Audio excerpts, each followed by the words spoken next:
Assalamualaikum dan salam Sarawakku sayang. Buletin UKAS edisi malam 20 April 2021 bersama saya Hafizah Munirah Maharap. Tumpuan berita malam. Sarawak merekodkan 600 lagi kes positif baru COVID-19 pada Selasa untuk meningkatkan jumlah keseluruhan meningkat kepada 25,129 kes. Timbalan Ketua Menteri Merangkap Pengerusi Jawatankuasa Pengurusan Bencana Negeri JPBN Sarawak, Datuk Ahmad Douglas Ugah Embas dalam sidang media hari ini memaklumkan kesemua kes dikesan di 22 daerah.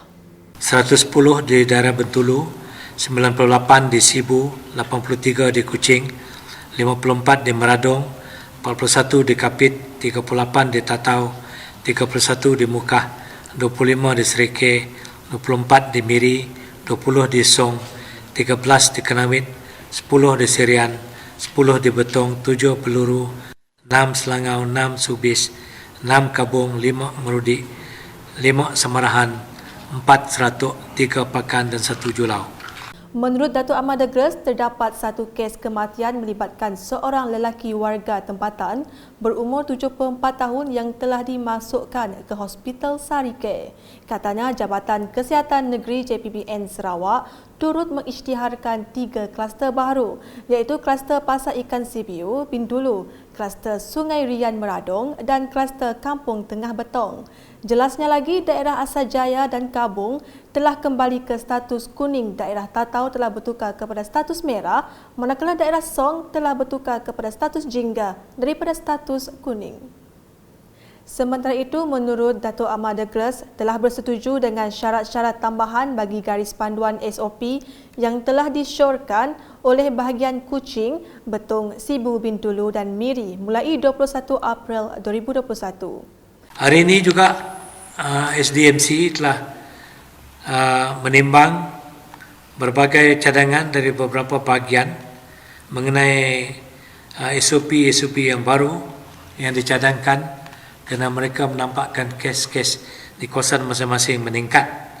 Maka JPBN telah bersetuju dengan syarat-syarat tambahan garis panduan yang telah disyorkan oleh bahagian Kuching, Betong, Sibu, Bentulu, Miri dan ianya akan berkuasa pada 20 April 2021. Maklumat lengkap berhubung SOP ini akan dipaparkan di website Majlis Keselamatan Negara. Manakala bagi pelajar-pelajar yang tinggal di institusi pendidikan dan sekolah berasrama, mereka dikehendaki untuk terus kekal di asrama masing-masing demi keselamatan diri dan keluarga.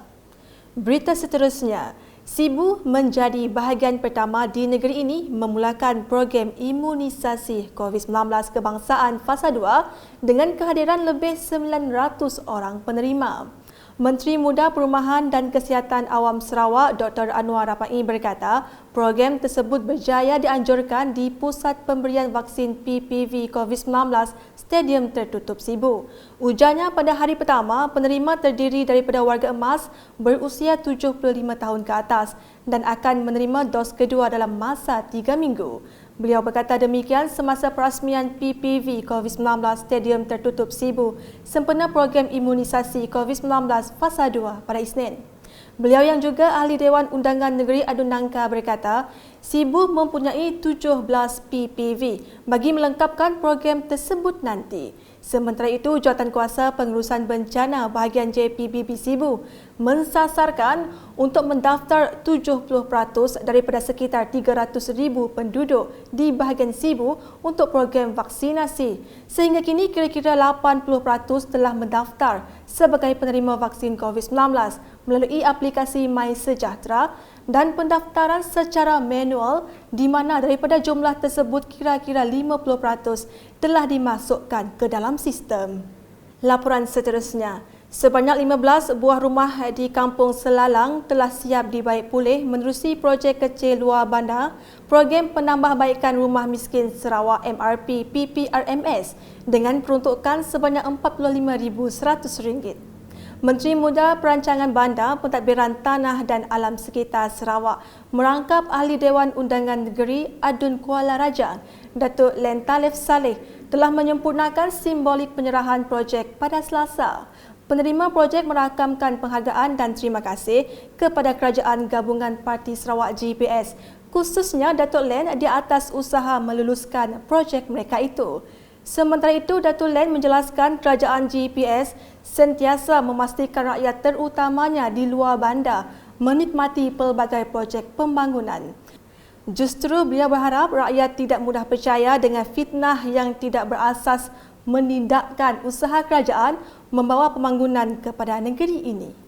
Selanjutnya, sebanyak 2 projek transformasi luar bandar Sarawak RTP Tanjung Datu telah disiapkan dan satu lagi akan dilaksanakan dalam masa terdekat. Ahli Dewan Undangan Negeri Adun Tanjung Datu, Datuk Amar Jamilah Anu, semasa meninjau projek-projek tersebut pada Ahad berkata, projek tersebut akan dilaksanakan mengikut SOP Perintah Kawalan Pergerakan Bersyarat yang sedang dikuatkuasakan. Antara projek siap ialah naik taraf Padang Sukan Kampung Sebat Baru Sematan oleh kontraktor Khalifah Trading dan Services oleh agensi pelaksanaan Majlis Daerah Lundu dengan peruntukan sebanyak RM150,000. Turut siap adalah naik taraf kemudahan tempat letak kereta di Pantai Pandan Lundu oleh syarikat Izaf di bawah agensi pelaksana Majlis Daerah Lundu dengan peruntukan sebanyak RM200,000. Manakala bagi projek naik taraf Balai Raya Kampung Tabuan Sekambal Cina Lundu, agensi pelaksana Majlis Daerah Lundu telah menyerahkan projek kepada syarikat Repo Enterprise untuk dilaksanakan dengan kos sebanyak RM200,000.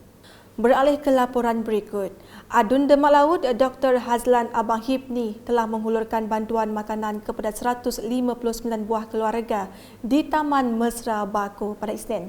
Bantuan makanan telah disampaikan Wakil Pusat Khidmat N5 Demak Laut kepada penghulu layar dan Ketua Wanita Parti Pesaka Bumi Putra Bersatu PBB Ranting Taman Mesra Bako. Sementara itu, Dr. Hazlan berkata, bantuan makanan ini adalah inisiatif untuk membantu meringankan beban penduduk Taman Mesra Bako yang kini sedang dalam Perintah Kawalan Pergerakan diperketatkan PKPD sejak 18 April hingga 1 Mei depan. Menurutnya, bantuan makanan itu untuk keperluan penduduk selama 2 minggu. Pada Ahad lepas, Jawatankuasa Pengurusan Bencana Negeri JPBN Sarawak telah mengambil keputusan melaksanakan PKPD di Taman Mesra Bako, ekoran peningkatan kes positif COVID-19 di kawasan itu. Dalam pada itu, pengesanan kes secara aktif ACD COVID-19 telah dilaksanakan di Taman Mesra Bako Kuching pada Isnin yang melibatkan seramai 778 orang penduduk.